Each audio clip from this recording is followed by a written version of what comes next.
Meclisin gün tertibine Türkmenistan ýene Birleşen Milletler Guramasynyň arasyndaky 2026-2030 ýyllar üçin hyzmatdaşlygyň çarşuwaly maksatnamasyny Türkmenistanyň Birleşen Milletler Guramasynyň Baş Assambleýasynyň 8-nji mejlisindäki ileri tutulýan garaýşlaryny beýan edilen başlanýyşlaryny durmuşa geçirmek boýunça birlikdäki çareleri ara alyp maslahatlaşmak, Birleşen Milletler Guramasynyň deňze çykalgasy bolmadyk ösüp barýan ýurtlar boýunça 3-nji maslahatynyň jemleýici resminamalarynyň ýerine ýetirilişine hem-de abada jarnamasynyň netijeleri boýunça pikir alşmak, şeýle Türkmenistan ýene Birleşen Milletler Guramasynyň arasyndaky hyzmatdaşlygyň bilelikdäki maksatnamalaryny ara alyp maslahatlaşmak baradaky meseleler girdirildi.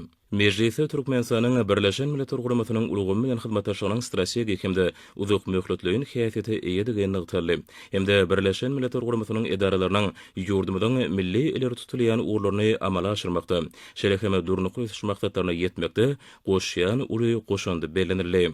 Şeýle Türkmenistanyň Birleşen Milletler Guramasynyň Baş Assambleýasynyň 8-nji mejlisini öňe süren başlanýyşlarynyň ähmiýeti aýratynlygy ýytyldy. Mejlisiň jemleri boýunça Türkmenistandaky Birleşen Milletler Guramasynyň edaralarynyň wekilleri ýurdumyň milli hyzmatdaşlary bilen ysynçykly gatnaşyklary dowam etmege, Birleşen Milletler Guramasynyň Baş Assambleýasynyň 8-nji mejlisindäki ileri tutulýan garaýşlaryň gelip çykýan Türkmenistanyň halkary we sewit başlanýyşlaryny durmuşa geçirmekde. Şeýle Birleşen Milletler Guramasynyň deňze çykalgasy bolmadyk ösüp barýan ýurtlar boýunça 3-nji maslahatynyň jemleýici resminamalarynyň netijeli ýerine ýetirilişine ýardam bermäge taýýardyklaryny tasdikladylar.